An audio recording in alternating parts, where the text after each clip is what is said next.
parte de tener la capa córnea evita que salgan sustancias al interior y nos protege, ¿no?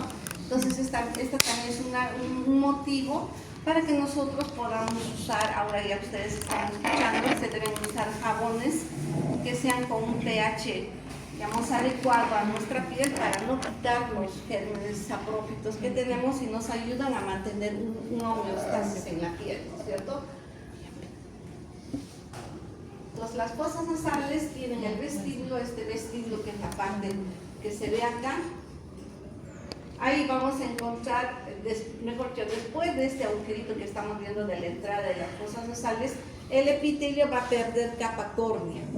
Ya, al perder capa córnea, ya le vamos a llamar mucosa respiratoria. ¿Ya? Solamente en esta entradita de las fosas nasales donde observamos los folículos pilosos, los pelitos, ahí nada más hay capa córnea, ¿ya? Que es un estrecho margen. Y a partir de ahí deja de haber los pelitos y ya entramos a lo que es la mucosa respiratoria, ¿ya?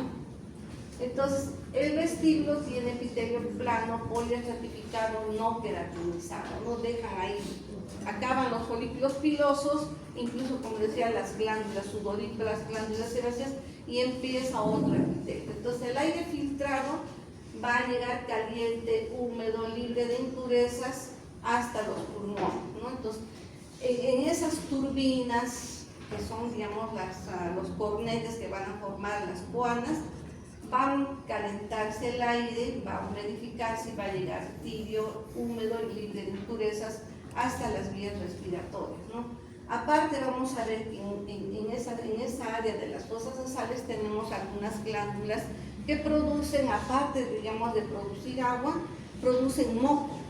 Entonces, por eso que a nosotros se nos junta también a veces restos de material mucoide en las fosas nasales, ¿no? Que juntamente con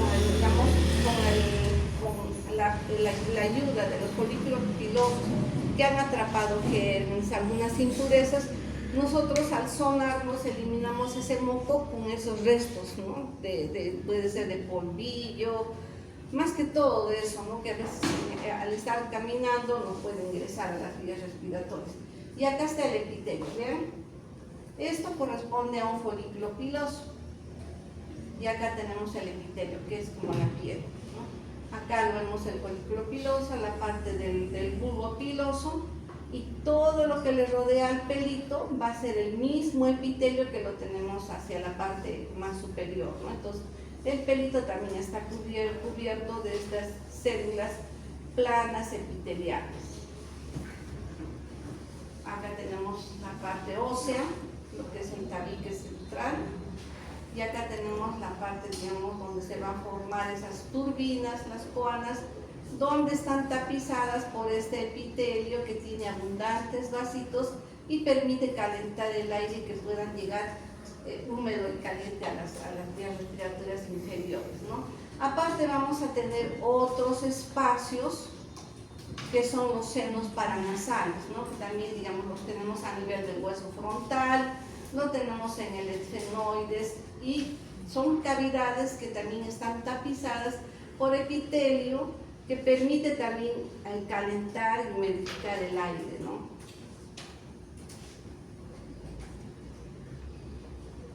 Acá están los, digamos, a mayor aumento, ya tenemos con la parte histológica. Vean todos estos espacios, si nosotros hacemos un corte, vamos a ver la parte del tabique central, acá tenemos los cornetes, todo esto es mucosa respiratoria, el espacio se amplía al tener, digamos, como una especie, digamos, de laberintos para calentarse el aire, ¿no? Entonces, la mucosa olfatoria se sitúa en el techo, ¿no? Acá en esta parte superior está la parte, digamos, que nos permite percibir los olores. El tabique nasal está al centro, está formado por cartílago hialino, y los cornetes van a formar los meatos que aumentan la superficie de contacto y espiralizan el aire inspirado. Acá tenemos en este esquemita, que seguro también ustedes ya lo han visto en el Di Fiori. Acá está esquematizado el epitelio, ¿no?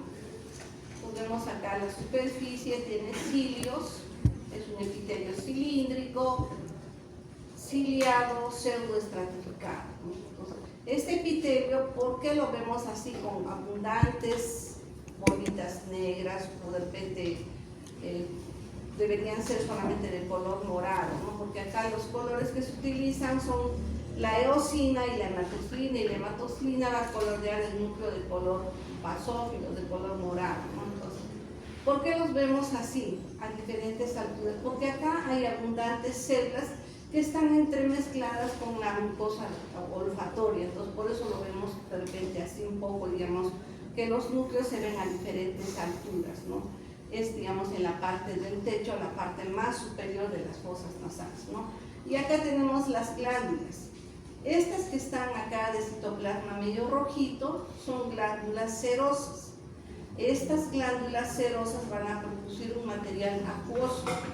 También tenemos glándulas mucosas. Acá tenemos estas otras glándulas que tienen el citoplasma un poco más transparente. El núcleo algunas veces está rechazado hacia los extremos porque el material mucoide que produce llena su citoplasma, ¿no? Entonces, el agua y el material mucoide va, digamos, también a permitir, le va a dar, digamos, esa característica especial a esta área de las fosas nasales que permite que el aire esté húmedo, o sea, tenga, digamos, agua y tenga una cierta cantidad de material mucoide, ¿no? Entonces, ¿qué más vamos a ver? Entonces, si todo esto es el epitelio, lo que está debajo va a ser la membrana basal, que aparece como una línea rosadita, ¿no? Hasta ahí estaríamos. La membrana basal va a tener, después de la membrana van a haber unas células que, digamos, son las células progenitoras, ¿no? O células basales, a partir de las cuales empiezan a formarse el resto de las células, van ascendiendo y se van renovando. Todos los epitelios tienen, digamos, esa función de renovarse a partir de las células basales que están en contacto directo con la membrana basal. ¿Qué más tenemos? Debajo de la membrana basal vamos a tener la lámina propia, que vendría a ser toda esta parte de acá. Algunos libros también le llaman el corium papilar, otros le llaman estroma, es lo mismo, ¿no? O sea, decir lámina propia, decir corium, decir estroma es lo mismo. Es lo que está debajo del epitelio de la mucosa. Entonces ahí vamos a encontrar tejido conectivo laxo. Eso significa, vamos a encontrar algunos fibroblastos, por ahí van a ver. Vamos a encontrar vasos sanguíneos, capilares, venosos, arteriales, linfáticos. Vamos a encontrar también algunas terminaciones nerviosas, arteriolas pequeñitas. Entonces, todo esto va a ser, digamos, como una especie de un colchoncito que sostiene toda esa parte del epitelio, ¿no? Entonces, acá tenemos tejido conectivo.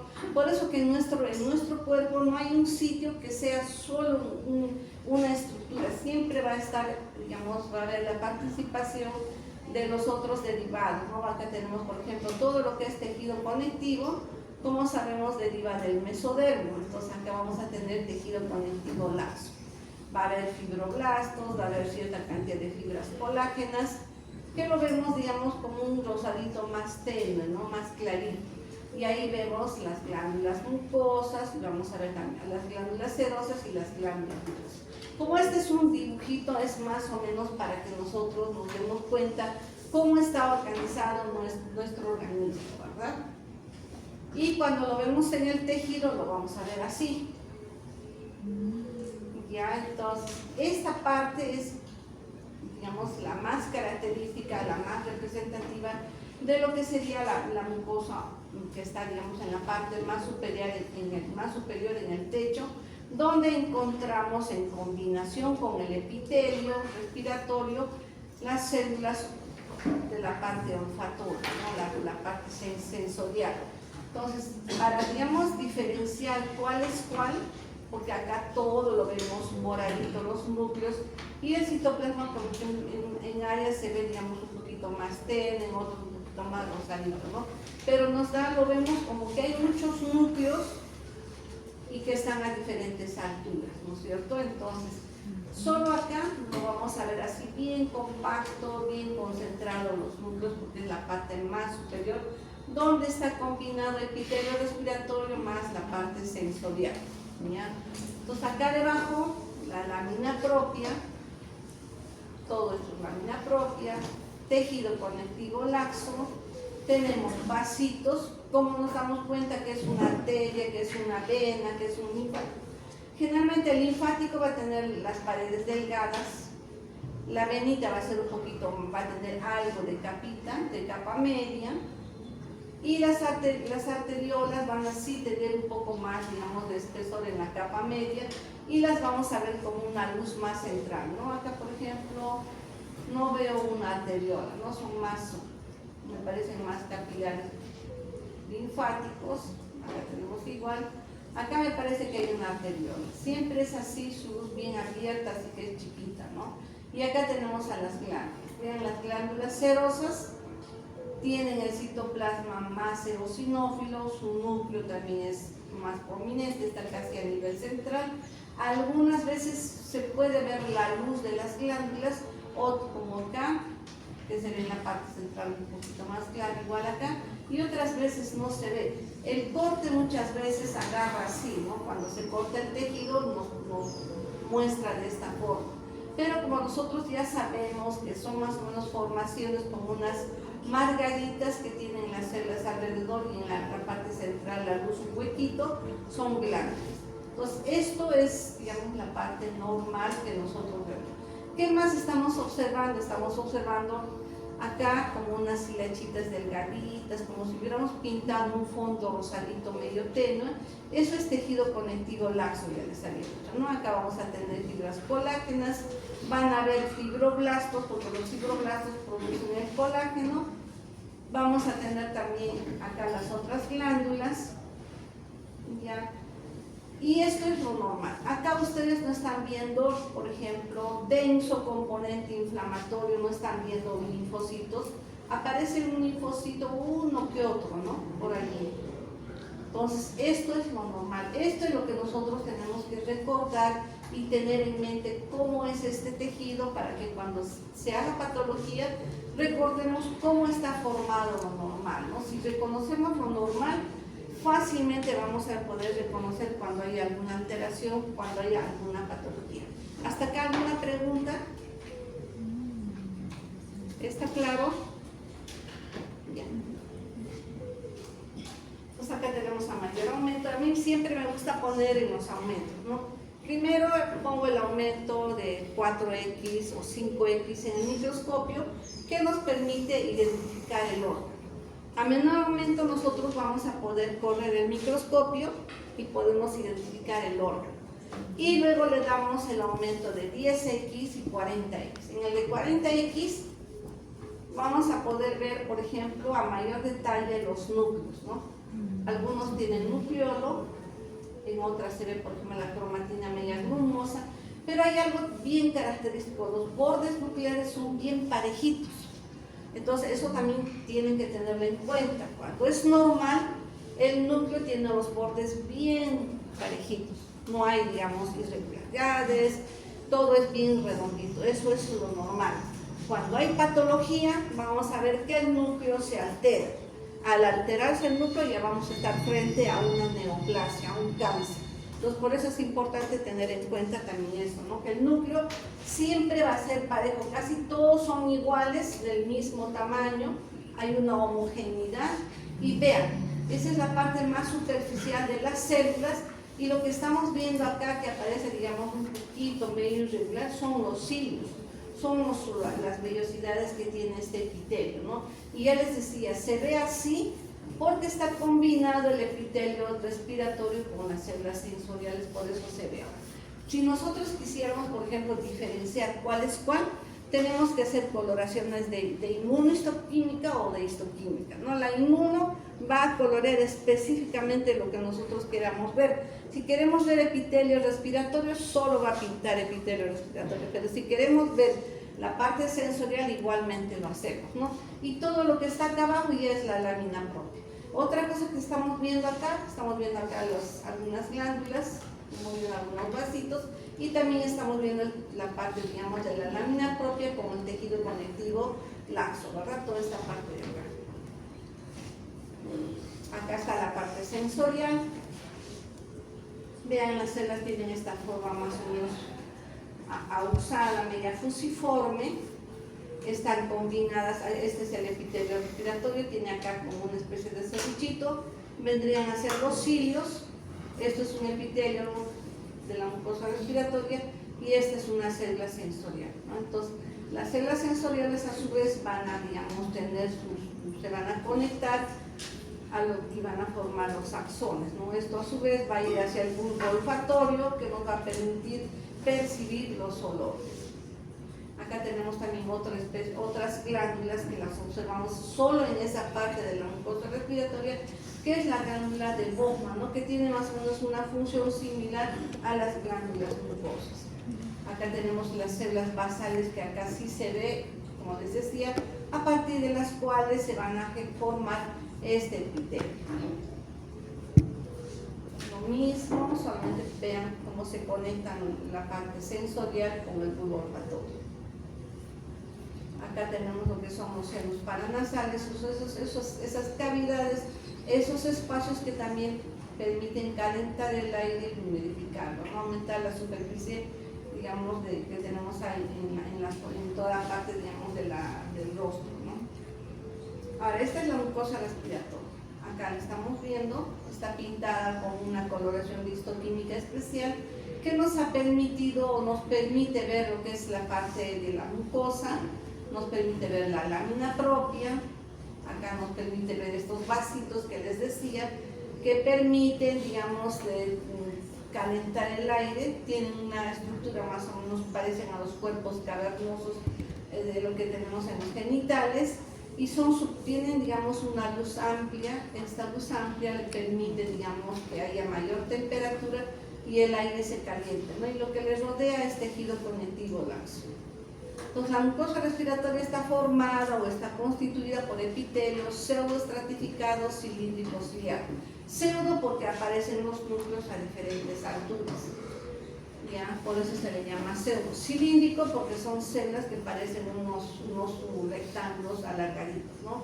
La lámina propia, toda esta parte de acá, con una gran vascularización, tenemos los plexos arteriales y senos venosos que forman todas estas cavidades que van a permitir calentar el aire, ¿no? Tienen, digamos, un parecido al tejido eréctil del pene. Ahora vamos a ver la faringe. Como sabemos, la faringe va a tener, digamos, una porción, la parte nasal, vamos a tener la orofaringe y la otra parte que ya se conecta con la laringe, ¿no? Entonces, igual va a tener también, digamos, una distribución del epitelio, ¿no? Entonces, la nasofaringe está tapizada por epitelio plano, estratificado, no queratinizado, ¿no? Que cambia a epitelio respiratorio por encima del paladar blando. Entonces, estos cambios, estas, digamos, características que tiene, digamos, el cambio de una mucosa respiratoria a un epitelio poliestratificado, ¿por qué, digamos, se produce ese cambio? No es, digamos, porque se nos ocurre o porque, digamos, ha habido, digamos, la formación de nuestro organismo es así, ¿no? ¿Por qué cambia a otro tipo de epitelio, el epitelio respiratorio a un epitelio poliestratificado? Porque el epitelio respiratorio tiene una sola línea de células. Se dice pseudo porque una célula está más arriba, la otra está un poquito más abajo, nada más. Da la impresión como que fueran dos hileras, pero en realidad es una. ¿Por qué? Porque tiene células mucosas. La célula mucosa se llena de moco, hace espacio y empuja a la célula cilíndrica. Entonces, la célula cilíndrica como se va arriba o como se va abajo. Eso hace que sea pseudoestratificado, ¿ya? Entonces, cuando, digamos, tenemos en la faringe, ¿qué es lo que pasa? ¿Por qué ha cambiado, digamos, a un epitelio poliestratificado? Porque en esa área a veces hay, digamos, por ejemplo, se junta moco, o a veces también, digamos, hay procesos inflamatorios, procesos infecciosos, y el epitelio sería más vulnerable porque sería, si fuese de una sola hilera, más rápidamente se haría heridas, se haría erosiones. En cambio, si tiene varias hileras, resiste a muchos cambios, ¿no? Por ejemplo, a los estornudos, a los procesos inflamatorios resiste. Entonces, por eso hay esos cambios a nivel, digamos, de las fosas nasales, ¿no? Entonces, vamos a tener la nasofaringe, en esta parte de acá, la orofaringe que está acá detrás de la lengua y la laringofaringe que ya va a estar en contacto con la laringe, ¿no? Entonces, aparte de eso, también debemos recordar que en la nasofaringe hay una comunicación con el oído medio a través de la trompa de Eustaquio. Por eso que muchos procesos inflamatorios infecciosos en los niños de la faringe, de la orofaringe, le pasa al oído, ¿no? Porque hay esa comunicación. Acá está, como decía, la trompa de Eustaquio y pasa al oído, ¿no? Por eso que los pequeños también se afectan. Ahí está la trompa, una comunicación. Ahora, ¿qué más vamos a ver en la orofaringe? En la orofaringe vamos a tener 4 capas, ¿va? Vamos a ver la mucosa, la submucosa, la muscular y la última va a ser la fibrosa o adventicia. Entonces acá tenemos la mucosa, la parte más externa, luego vamos a ver la submucosa que está debajo de la mucosa, vamos a ver la parte muscular, toda esta parte de acá, y la última parte, la adventicia. ¿Ya? Entonces, ¿por qué decimos adventicia? Creo que también ya les expliqué cuando hemos hecho los otros cursos. Adventicia decimos cuando no hay células mesoteliales, cuando de frente hay solamente tejido conectivo o tejido adiposo, vasitos y terminaciones nerviosas. Ahí solo es adventicia. ¿Y por qué es adventicia? Porque generalmente está en contacto con otro órgano. Está muy pegadito, digamos, a los vasos, o está pegadito, digamos, a la aponeurosis de los músculos. Entonces no tiene sus células que lo individualizan y lo separan a la orofaringe. Entonces, por eso se ve así, ¿no? La mucosa, porque está debajo sería la submucosa, toda esta parte de acá, todo esto es la capa muscular y esta parte de acá, la adventicia. Aparece así, digamos, como un poquito más claro, medio como que fueran hilachitas, es porque es tejido adiposo. La grasa, cuando se procesa en los equipos que nosotros tenemos en el laboratorio, en el procesador hay alcoholes y siloles, son unas soluciones que disuelven la grasa. Entonces, al disolver la grasa, ya no lo vamos a ver ahí como los adipocitos normales, lo vamos a ver como una malla, como unos huecos, ¿no? Y es porque, digamos, se ha procesado. Entonces, siempre, casi siempre, lo que es el tejido adiposo lo vamos a ver así, medio claro, medio rosadito, ¿no? Y como este es un aumento en el que nos está permitiendo ver el órgano, es una vista a menor aumento, estamos viendo prácticamente todo el órgano. Reconocemos que esto es la orofaringe, ¿ya? Acá mayor aumento, vemos acá el epitelio, como esto tiene continuación, digamos, de la nasofaringe. Acá estamos viendo el epitelio poliestratificado, acá estamos viendo el tejido conectivo laxo de la lámina propia, y acá ya empieza, ¿no?, a haber, digamos, mayor cantidad de glándulas, también seromucosas. Tenemos las serosas, puede haber combinación serosas y mucosas, las dos pueden estar juntas, o pueden haber solo serosas o solo mucosas, ¿no? Eso es indistinto, así es lo normal, así lo vemos, así tenemos en nuestro organismo, ¿no? Entonces, ustedes también se darán cuenta, a veces la epiglotis también la podemos observar. Esta epiglotis es como una lengüeta, como un remito, ¿no?, que tapa, cuando nosotros pasamos un alimento, tapan las vías respiratorias y deja pasar el bolo alimenticio de la boca al esófago, ¿no es cierto? Pero cuando ingresa aire, cuando vamos a respirar, se tapa el esófago y deja las vías respiratorias pasar. Entonces la epiglotis todo el tiempo está en esa función, ¿no?, de como si fuera un vaivén, según, digamos, qué función estemos cumpliendo, ¿no? Entonces, su función de la epiglotis es tapar la entrada de la tráquea, evitar el paso de alimento y líquido a la laringe durante la deglución, ¿no? Tiene la mucosa anterior o lingual que está cubierta por epitelio escamoso estratificado. A esto se le llama mucosa. Se continúa con la superficie dorsal de la parte posterior de la lengua. En la cavidad oral, la lengua, las mucosas yugales, lo que está en los alvéolos dentarios, todo ese epitelio poliestratificado, plano, no queratinizado. Eso es la mucosa de la cavidad oral. Esa mucosa va a tapizar la lengua, va a estar hacia la parte posterior, y va a continuarse con la epiglotis, ¿no? Sobre todo la superficie anterior o lingual. La superficie posterior va a mirar hacia la laringe y en su mitad superior va a tener epitelio todavía escamoso y epitelio respiratorio en su parte inferior. Entonces va a cambiar. Esto de recordar hasta dónde está, lo cual para nosotros, para los patólogos, sí es importante que conozcamos para ver, y distinguir, por ejemplo, un papiloma escamoso o una lesión en la laringe, ¿no? Yo tengo que ver cuál es el epitelio. Yo lo que quiero que ustedes reconozcan y sepan es cuál es el epitelio respiratorio, cuál es el epitelio de la mucosa, de las fosas nasales, eso lo tienen que saber. De pedirles de repente la parte anterior, la parte posterior, no voy a ser tan exquisita, porque yo sé que esto es bastante, ¿no? Solamente quiero que lo tengan presente. Ahora, la parte posterior, como decía, mira, la laringe está cubierta en su parte superior por epitelio escamoso estratificado y epitelio respiratorio en su mitad inferior. Entonces, ustedes se estarán dando cuenta, hay combinación de epitelios. Una partecita va a tener un tipo de epitelio, la otra que le continúa va a tener otro tipo de epitelio, ¿no? Entonces, la lámina propia, como decía, es lo que está debajo. Cuando hablamos de mucosa, lo que está debajo de la mucosa decimos submucosa.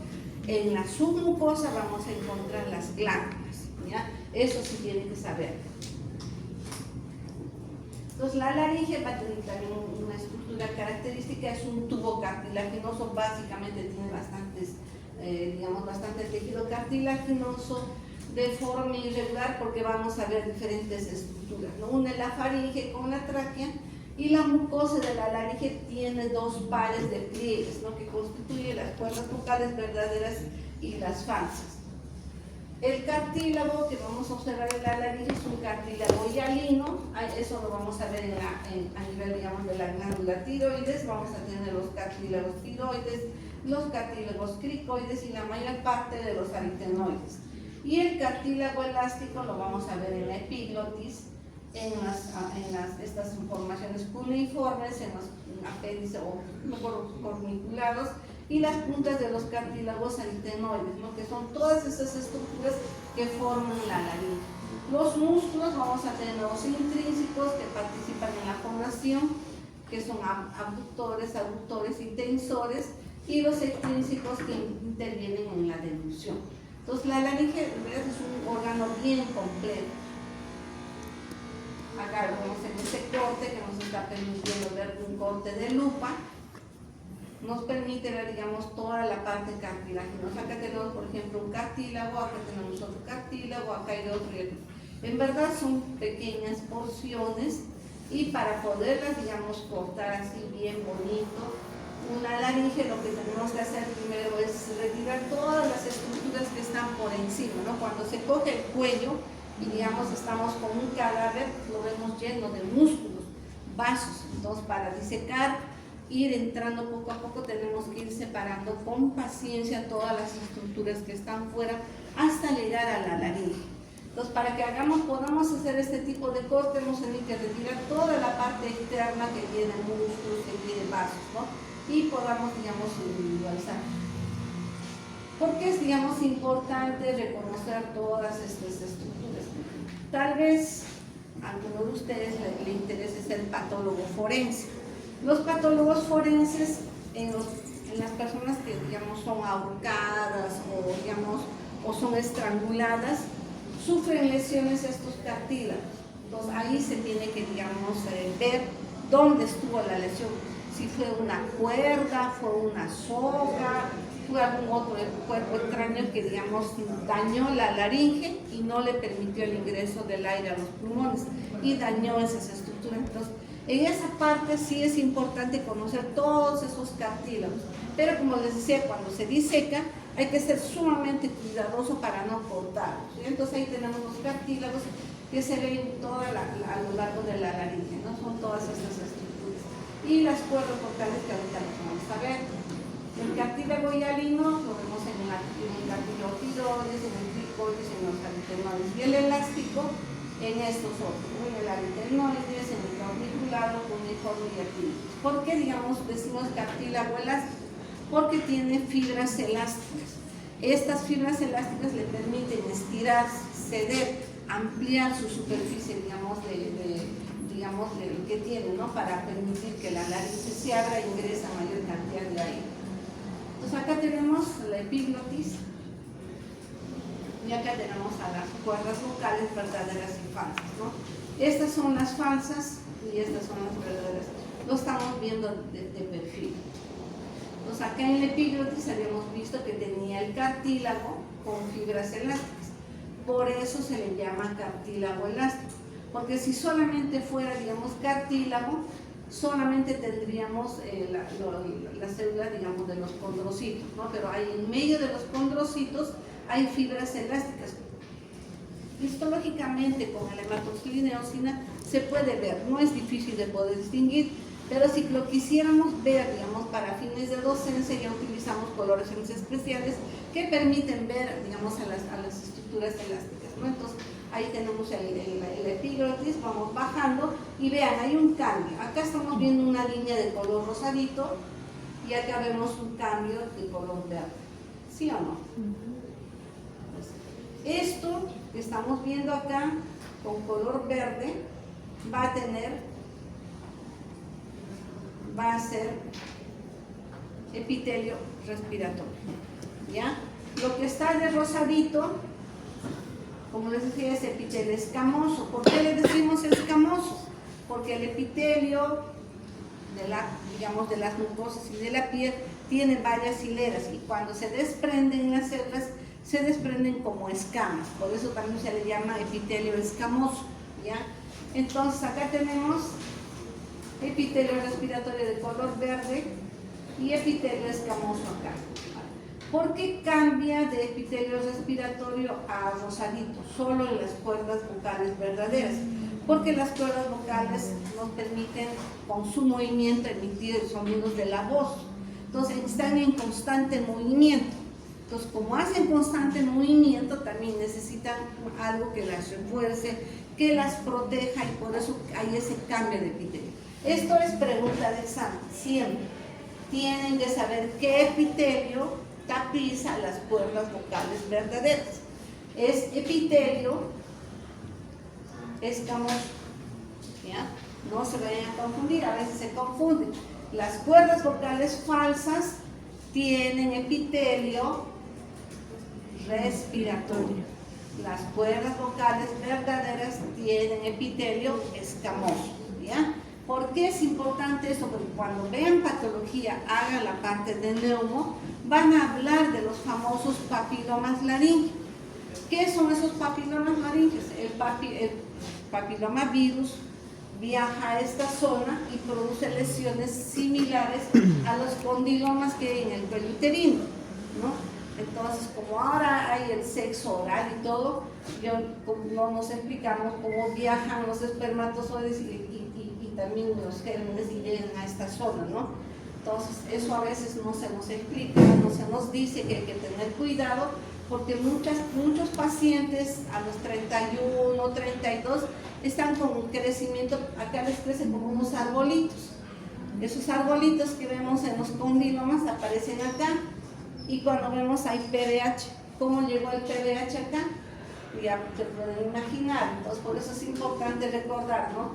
Este epitelio tiene varias hileras para proteger cuando nosotros hablamos. Aún así sufre la agresión, ¿no? Si fuera epitelio respiratorio lo barren 2 por 3 porque es una sola hilera de células. Entonces, por eso es la diferencia que tenemos una sola hilera y por qué tenemos un epitelio con varias hileras, ¿ya? Entonces, vemos acá, termina la cuerda vocal verdadera y nuevamente empezamos con el epitelio respiratorio. Y vean ustedes, acá aparecen esas estructuras como bolitas, vienen a ser las glándulas seromucosas. Acá todavía tenemos un poco de cartílago. Acá mayor aumento, esta es la epiglotis, su cartílago elástico con fibras elásticas acá. Este es un corte con hematoxilina y eosina, por eso se ve el núcleo moradito y el citoplasma rojito o medio fucsia, que es, digamos, que le da el color la eosina, ¿no?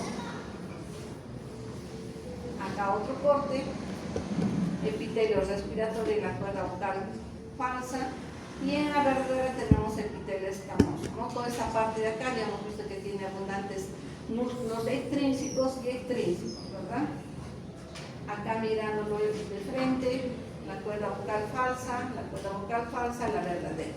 Epitelio respiratorio, epitelio escamoso.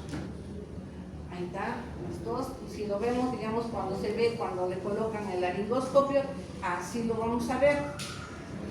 Como acá están digamos, un corte, parte de las paredes de la laringe con los cartílagos, y acá están el orificio por donde entra y sale el aire, ¿no? Y las cuerdas vocales como se tensan cuando ingresa aire y nosotros emitimos el sonido. Acá mayormente la parte cartilaginosa con todos los condrocitos, en medio de los condrocitos hay fibras elásticas, la mucosa más arriba, la submucosa, y vean en la submucosa hay gran cantidad de glándulas seromucosas. Todos estos huequitos que ven ustedes acá son glándulas serosas y mucosas. Las que son transparentes son las que producen moco y las otras son sedosas, que producen agua, ¿no? Entonces hay gran cantidad, es un corte también que nos está permitiendo más que todo ver el cartílago, ¿ya? Acá hay otro corte igual para que puedan ver la diferencia que hay, digamos, en los epitelios, ¿no? Y vean, acá se ve un poquito mejor las glándulas, las que son bien rojitas, serosas, las que son claritas, mucosas, ¿no? Y acá tenemos los haces musculares esqueléticos. Ahora ya entramos, digamos, a lo que serían las vías respiratorias inferiores, ¿no? Entonces, las vías de conducción habíamos visto que eran desde las fosas nasales, la faringe, la laringe, y entramos a la tráquea hasta los bronquios principales, ¿no? Entonces, por eso hay estas divisiones. Una vez que empiezan a dividirse y llegamos a ver lo que son ya los bronquiolos respiratorios, ahí vamos a estar ya, digamos, en la parte de las vías respiratorias inferiores, y el epitelio también va a cambiar, ¿no? En este esquemita estamos viendo parte, digamos, de lo que serían los bronquios. Ingresan a los pulmones, como sabemos los bronquios se van a dividir en el lóbulo derecho, en superior, medio, inferior, y en el izquierdo tenemos el superior para la língula y el lóbulo inferior. Entonces, todas esas estructuras que ustedes ven acá como bolitas ya constituyen los alvéolos, ¿no? La parte respiratoria, donde se realiza el intercambio gaseoso. Y el resto va a ser igual, no solamente esto es un esquemita que están viendo acá, estas cintillas, ustedes ven acá, es músculo liso que, digamos, está formado como unas cintas que le van a dar también estabilidad y le van a, digamos, van a permitir que el bronquio siempre tenga la luz abierta para que pueda ingresar y salir el aire. No solamente es músculo liso, es el cartílago que le da esa capacidad, ¿no?, de estar siempre abierto.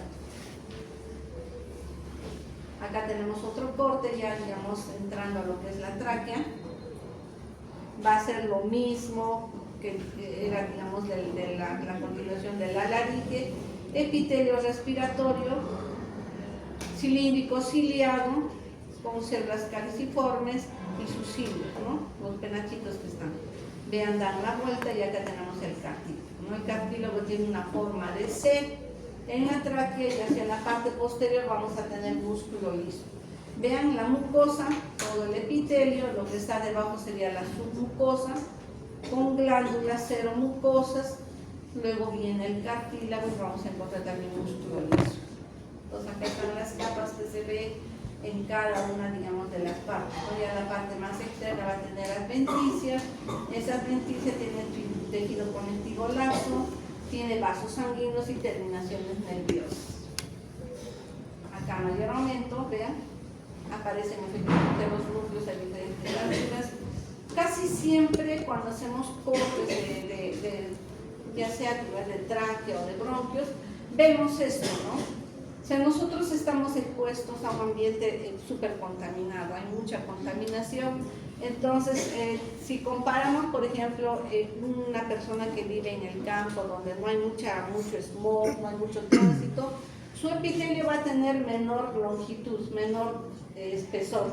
En cambio de nosotros que estamos en contacto con las pistas, con los carros, con olores, hasta con los, digamos, productos que se utilizan para la limpieza, irritan la mucosa respiratoria y hace que se aumente. Acá, por ejemplo, honestamente esto está hiperplásico, ha aumentado el número de células. Debería ser solamente 1 a 2 nada más, pero acá estamos viendo ya más núcleos. Aunque se vean más núcleos, sigue siendo estratificado, ¿ya? Entonces eso para que no se vayan a confundir y digan, no, la autora nos ha dicho que solamente es una sola hilera. Cuando es hiperplásico es porque está, digamos, respondiendo a una agresión, ¿ya? Se está adaptando para poder, digamos, hacer frente a esa agresión. Entonces tenemos cilíndrico, ciliado, pseudoestratificado, la parte, digamos, de la membrana basal, tenemos lo que es la lámina propia, les decía tejido conectivo lazo, capilares, vasos sanguíneos, terminaciones nerviosas, ¿no? Y acá ya entramos a lo que es la tráquea y los bronquios, que tiene más o menos la misma estructura, el mismo epitelio, tiene su membrana basal, va a tener la submucosa con sus glándulas seromucosas, el cartílago en forma de C, y ya entrando a lo que serían los bronquios que están dentro del pulmón, vamos a ver que todavía se mantiene hasta cierto nivel esta estructura. Acá estamos viendo prácticamente este esquemita y hasta dónde se hacen los cortes, ¿no? Tráquea, la carina, la división de bronquios, los que ingresan a los pulmones, y acá ya empieza la división, ¿no? En esquemita tenemos cartílago, la parte interna tenemos la mucosa respiratoria, acá esta parte posterior donde encontramos fibras musculares lisas. Toda esta estructura le permite tanto a la tráquea como a los bronquios ampliar su luz, ¿no? Cuando haya una necesidad, por ejemplo, cuando estamos corriendo o se está haciendo ejercicio, necesitamos que ingrese mayor proporción de aire a los pulmones. Entonces estas fibras musculares lisas y el cartílago permite que la luz de la tráquea también amplíe igual en los bronquios, ¿no? Vías de conducción, para no olvidarnos, vías de transición, lo que está ingresando al pulmón, y el cambio que se va a dar a la parte, digamos, ya respiratoria, ¿no? Cuando hacemos un cortecito en un cadáver, agarramos así, esófago, tráquea, la parte, digamos, de glándulas. Entonces, ¿por qué he puesto este corte? Para que ustedes se den cuenta que la tráquea, por ejemplo, no está solita, está en contacto con otras estructuras, ¿no? Entonces, y el esófago lo tenemos acá. Ahora, ¿qué es esto? Acá son glándulas. ¿Qué parece? ¿Qué les parece? Es cierto, esto no es de un humano, es de un pericotito, no me acuerdo. Entonces, estos son sus glándulas tiroides. ¿Ya? Por eso se ve así, estos son folículos tiroideos. Todo esto de acá. Se fue la pila. Ustedes esta partecita de acá, todos estos son folículos tiroideos, ¿no? Por lo yo lo he puesto para que ustedes se den cuenta. Miren todas las capas de lo que sería la mucosa, la submucosa, el cartílago, y esta es la adventicia. Acá no hay células mesoteliales, por eso es adventicia, eso también es pregunta de examen, ¿ya? Acá el esófago, igual. Como está en contacto, tampoco tiene adventicia, ¿ya? Acá tenemos otro cortecito, esto sí está realizado con la coloración de tricrónica. La tricrónica va a separar lo que es tejido, digamos, conectivo, y acá estamos viendo el cartílago, ¿no? Los condrocitos, estamos viendo algo de acá, de, por ejemplo, las células que producen moco. Entonces, hay coloraciones que nosotros utilizamos en laboratorio, combinamos varios colorantes, ¿no? Acá, por ejemplo, se ha combinado una parte que nos permite ver el cartílago tiene mucina, ¿ya? Las células mucosas tienen también mucina. Entonces, ambas se han pintado de azulito. ¿Qué se ha pintado también? El epitelio se ha pintado de rojito. El músculo también se ha pintado de rojito. Entonces, esta es una combinación más o menos de lo que se hace de la tricrónica con el ácido periódico de Schiff. Entonces, eso nos permite, por ejemplo, ver varias estructuras. Si solamente fuera paz, solamente veríamos las células mucosas, pero como tenemos, digamos, la tricrónica, esto nos va a permitir ver, digamos, la parte del cartílago diferencial. Y así es más fácil poder ver, ¿no es cierto? Acá tenemos otro corte, así que igual la parte epitelial que está más arriba.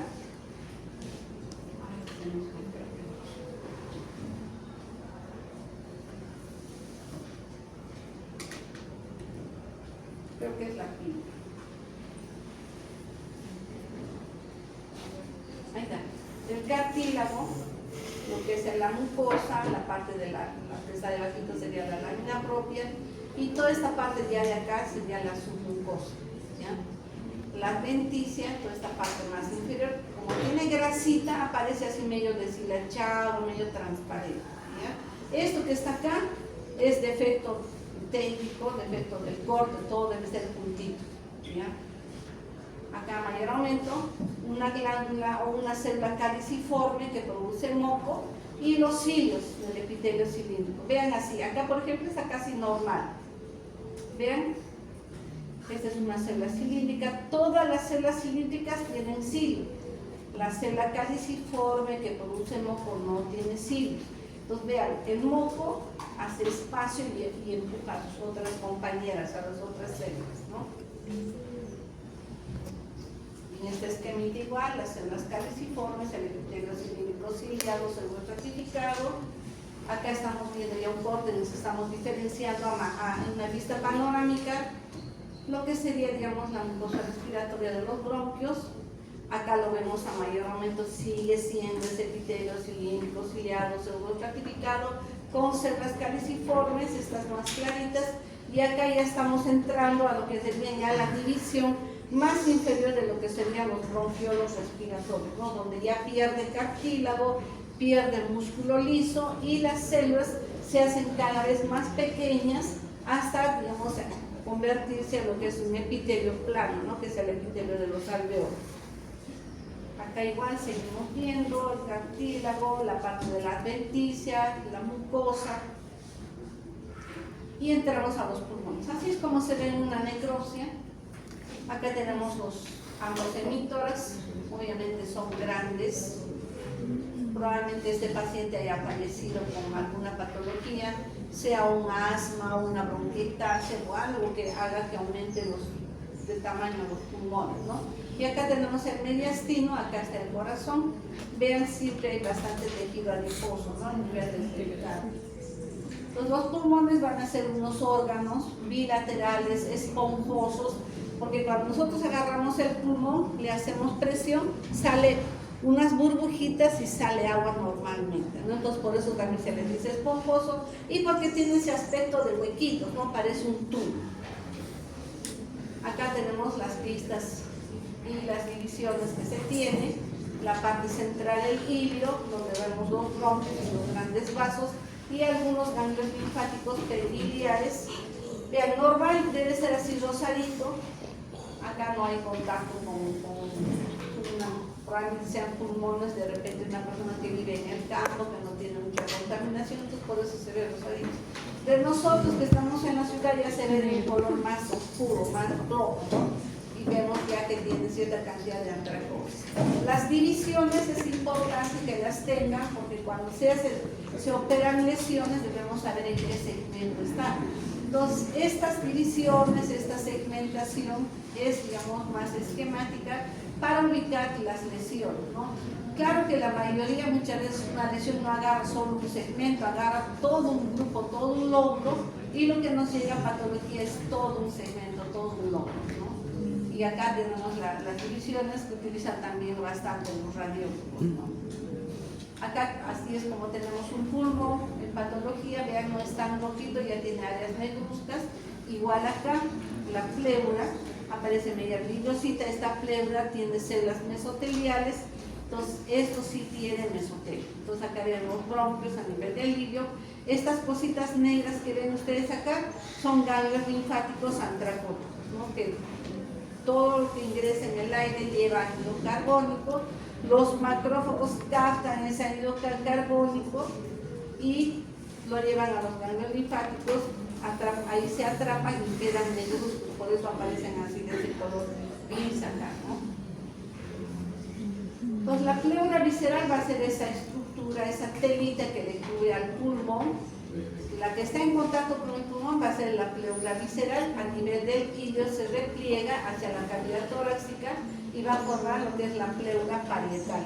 Entre ambas está, digamos, una pequeña cantidad de líquido pleural que permite que los pulmones estén en constante movimiento de inspiración y expiración.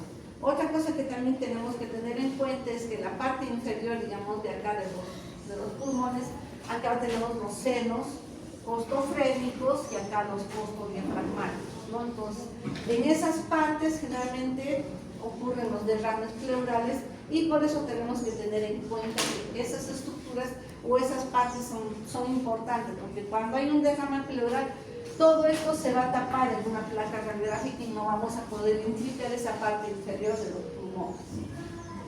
Entonces, los bronquios principales tenemos derecho e izquierdo con sus divisiones.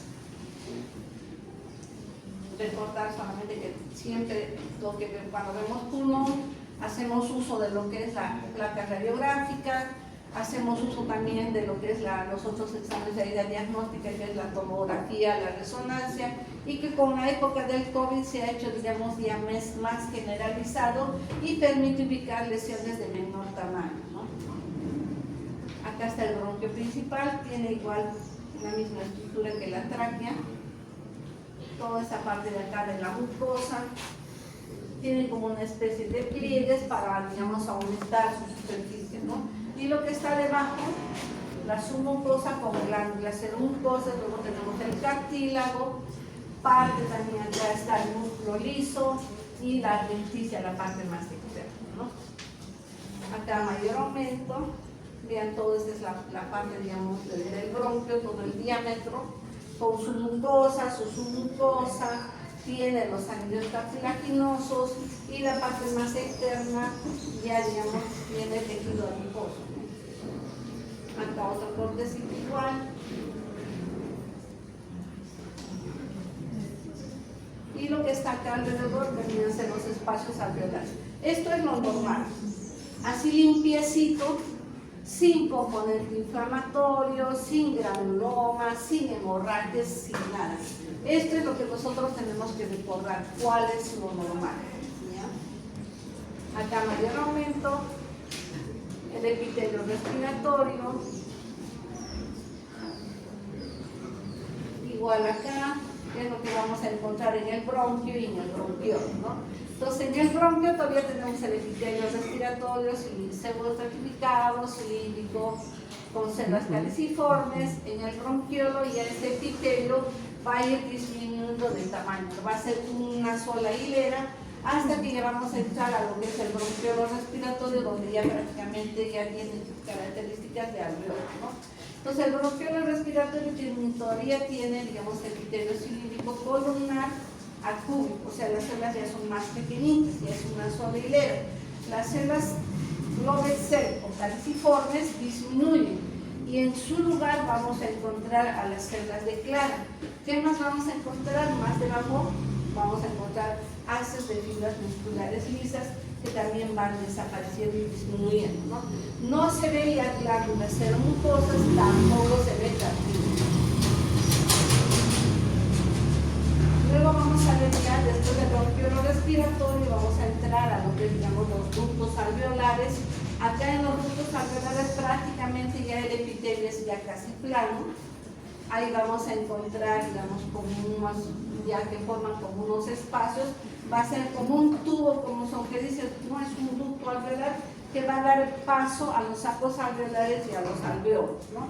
Acá ya vamos a encontrar que el epitelio va a cambiar, va a ser un epitelio de una sola hilera donde vamos a tener los neumocitos tipo 1 y tipo 2. ¿Ya? Acá tenemos lo que es todavía el bronquiolo terminal hacia la parte de arriba.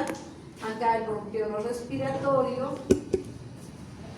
De ese bronquiolo respiratorio va a dar lugar a los ductos alveolares, luego los sacos y después los alveolos, ¿no?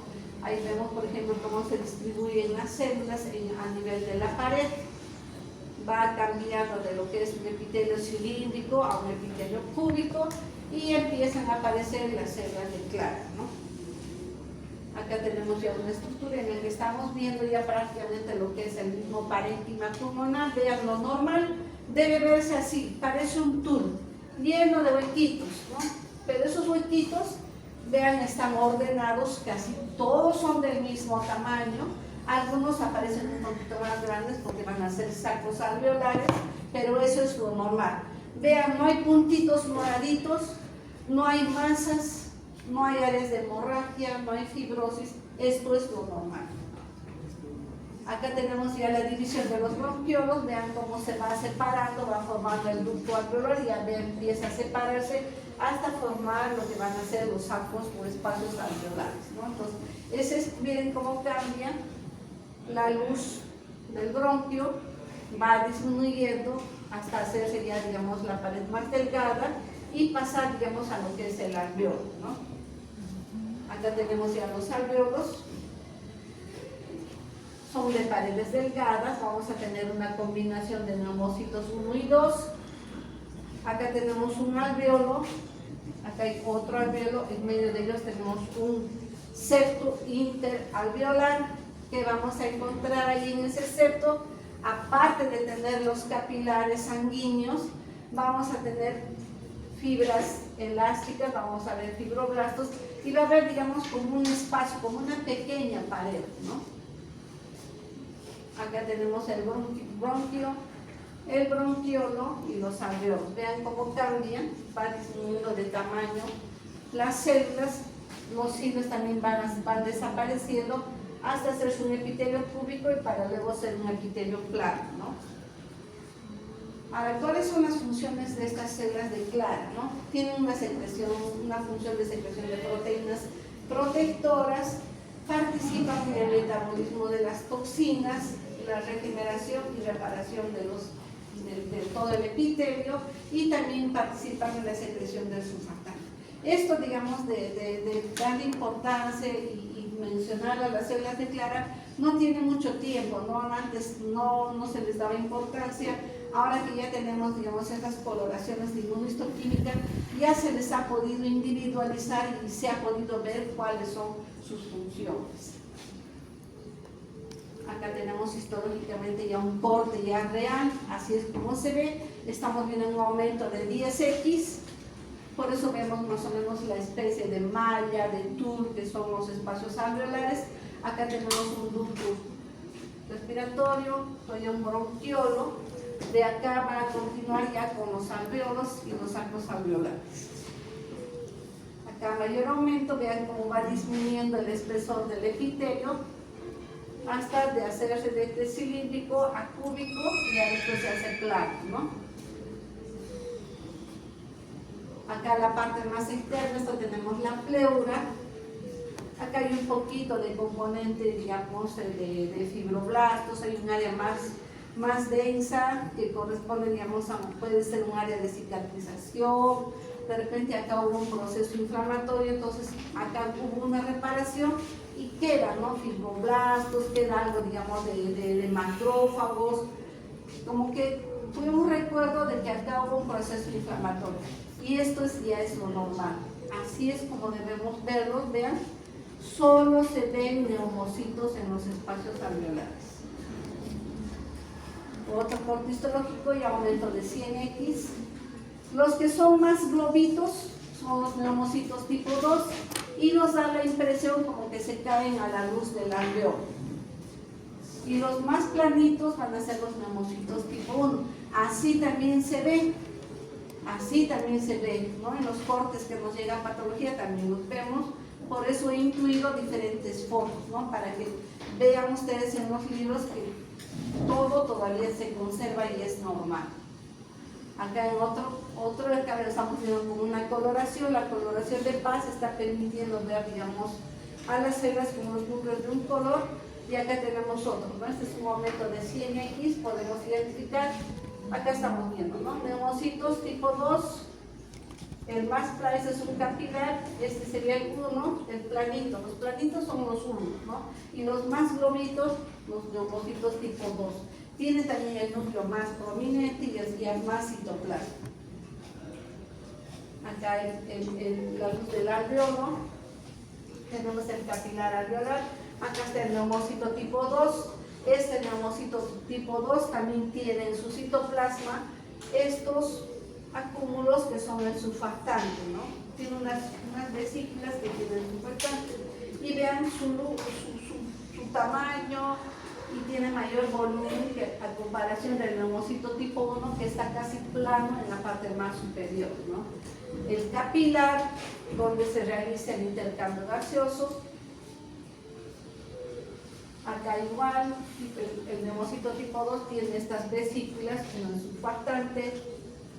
Como sabemos, este surfactante va a hacer que se mantenga la tensión superficial en el alveolo, es decir, esté abierto para que pueda haber el intercambio gaseoso y no se colapse en los espacios alveolares, no se cierre, ¿no? Acá estamos viendo sus cuerpos lamelares que tienen el surfactante en el neumocito tipo 2.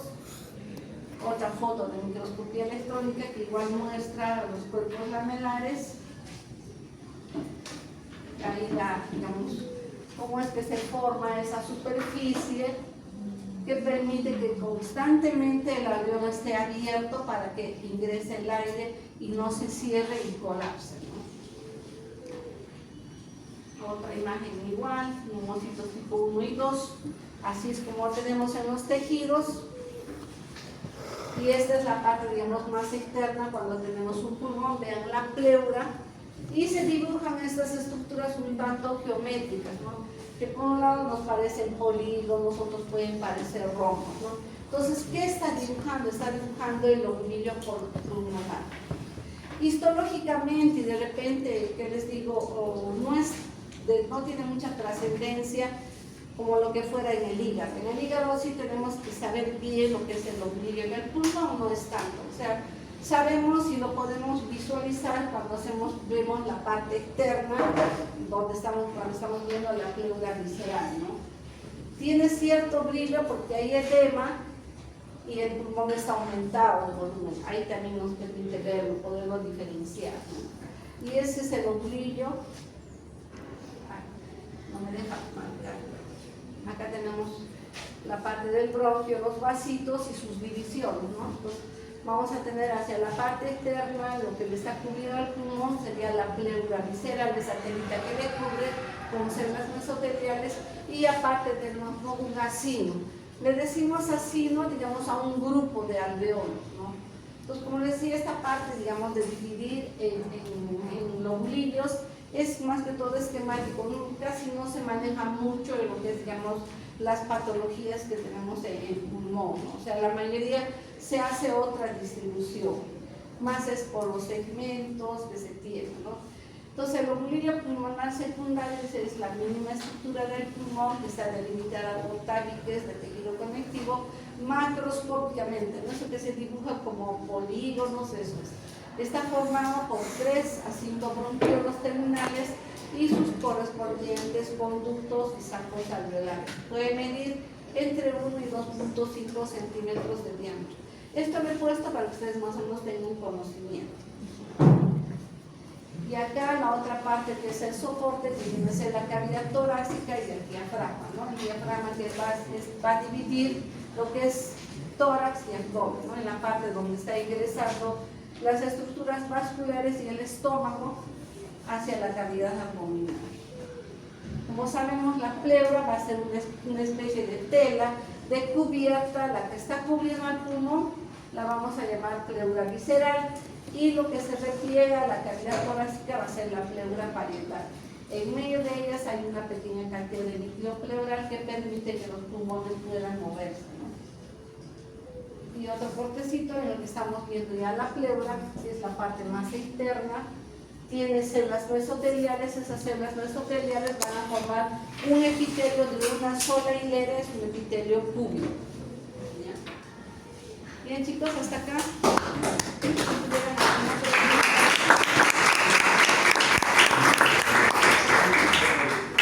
Espero haber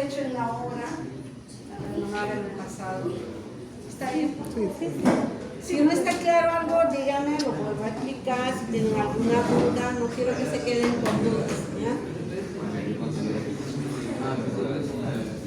Pelo, ni glándulas sebáceas, ni sudoríparas. Eso tienen que diferenciarlo. Yo estaba mirando el Gardner, estaba mirando, ¿cómo se llama? El Junqueira, y me parece que un buen libro para histología es el Ross, ¿ya? La última edición, creo que es la 9ª. No cuesta mucho, chicos, pueden hacer un esfuerzo. No es que esté alentando la piratería, pero pueden conseguirse el Ross.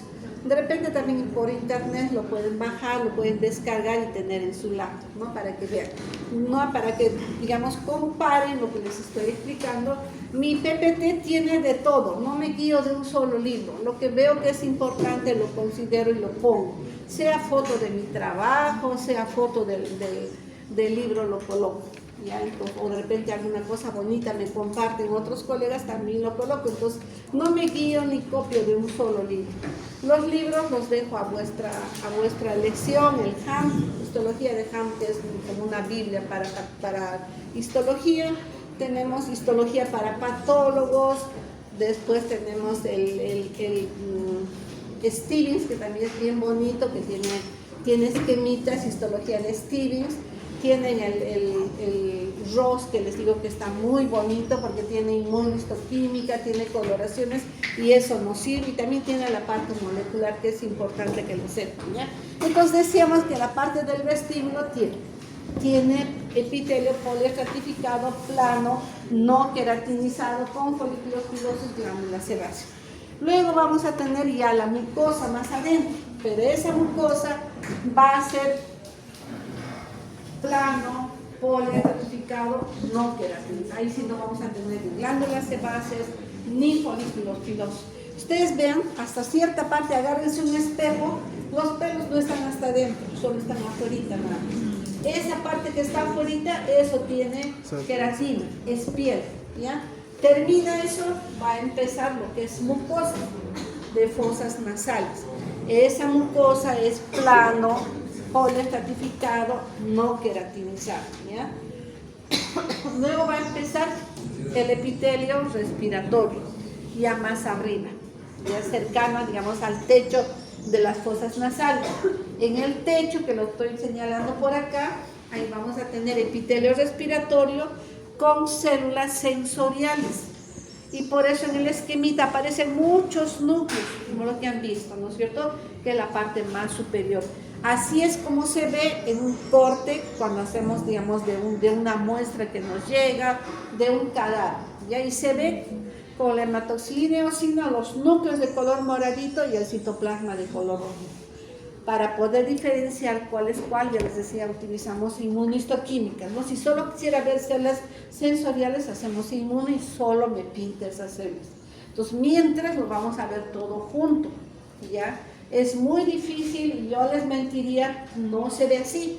Tengo más de 20 años de patólogo y nunca he podido diferenciar con hematoxilina y eosina cuál es cuál. Tenemos que hacer uso de la inmuno, ¿ya? Si en algún libro les dice alguna cosa, no es fácil diferenciar. Ni porque sea de pericotito, de cerdo, de lo que sea, que también a veces nos ponen en los libros esos tejidos, ¿no? Porque a veces en el libro ustedes lo van a ver bien bonito, limpiecito, no tiene nada. Ese es de un animalito, no es de un humano. Para que sea bonito de un humano tiene que ser de repente una persona que no tenga patología, que haya muerto con un accidente de tránsito o alguna otra cosa que no tenga lesión. Ahí sí podemos ver mejor. Entonces, siempre que hay un tejido que no tiene nada y que nosotros lo pescamos para poderle tomar fotos y poderles enseñar, ¿no? Entonces estamos en la parte del techo. De ahí vamos a tener la parte de la continuación, que va a ser la nasofaringe, ¿sí o no? En la nasofaringe vamos a tener todavía epitelio. A ver, ¿qué epitelio habíamos tenido? Siempre esta atención. Vean, a ver. ¿Qué epitelio teníamos en la nasofaringe? Recuerden. La nasofaringe. La faringe tiene nasofaringe, orofaringe y laringofaringe. ¿Qué tenía la nasofaringe? Ahí está, les he pasado el PPT para que lo compartan. No me gusta mucho el Difriori, no les ayuda, chicos, no gasten vuestra plata en el Difriori. Búsquense otros libros. Ya, ¿ves? Entonces eso tienen que tener presente. Entonces seguimos todavía con ese mismo epitelio en la orofaringe. ¿Por qué? En la orofaringe a veces ustedes comen, ¿sí o no? Y se pasa comidita o se regresa comidita. Si fuera un epitelio de una sola hilera, que es el epitelio respiratorio, rapidito nos haríamos heridas. Entonces, para, digamos, cuando tenemos gripe, cuando tenemos un proceso respiratorio, o un proceso gripal, algo así, estamos sonándonos constantemente, ¿sí o no? Entonces, eso también hace que nuestro organismo genere que el epitelio tenga varias hileras para podernos defender, tenga mayor espesor y nos podamos defender, sea, digamos, más resistente. Luego ya pasamos a la orofaringe, que está en contacto con la parte posterior de la lengua. Ahí también habíamos visto que también es mucosa de la cavidad oral. En la cavidad oral tenemos plano polioestratificado no queratinizado, ¿sí o no? Entramos al epiglotis. La parte superior del epiglotis tiene epitelio polioestratificado plano no queratinizado, ¿no? Su parte inferior ya tiene epitelio respiratorio, ¿sí o no? De ahí va a continuarse con la laringe, ¿sí o no? En la laringe ya tenemos epitelio respiratorio, ¿sí o no? En las cuerdas, hasta las cuerdas vocales falsas. Las cuerdas vocales verdaderas tienen epitelio plano, polioestratificado, no queratinizado, porque las cuerdas vocales se mueven. Cada vez que hablamos, cantamos, se mueven. Si fuera epitelio respiratorio, rapidito se erosionarían, serían heridas. Pero como tiene varias capas, resiste, ¿ya? Entonces, de ahí, solo en esa parte es mucosa con epitelio polioestratificado. Continúa con el epitelio respiratorio hacia la tráquea. Los bronquios que ingresan a los pulmones primarios, secundarios, terciarios, sigue siendo epitelio cilíndrico, ciliado, con células caliciformes. Y otras células que les he mostrado, medias gorditas, que tienen moco, están en medio de las células ciliadas, ¿no? Entonces también hemos visto láminas en las que puede haber una hiperplasia, un aumento del número de células, por eso aparecen más gruesitas. Y eso es porque estamos en contacto con el smog, estamos oliendo sustancias, digamos, irritantes. Nosotros, por ejemplo, en nuestro laboratorio, apenas entra esa patología, hueles a formol, hueles a silón. Entonces, todo el personal que estamos ahí, yo pienso que sí tenemos una hiperplasia, ¿no? Es respuesta, digamos, esa agresión. No fumamos cigarro, pero sí estamos oliendo sustancias tóxicas. Iguales las personas que trabajan con polvillos, con químicos, con pinturas, también tienen ese cambio, esa adaptación del epitelio.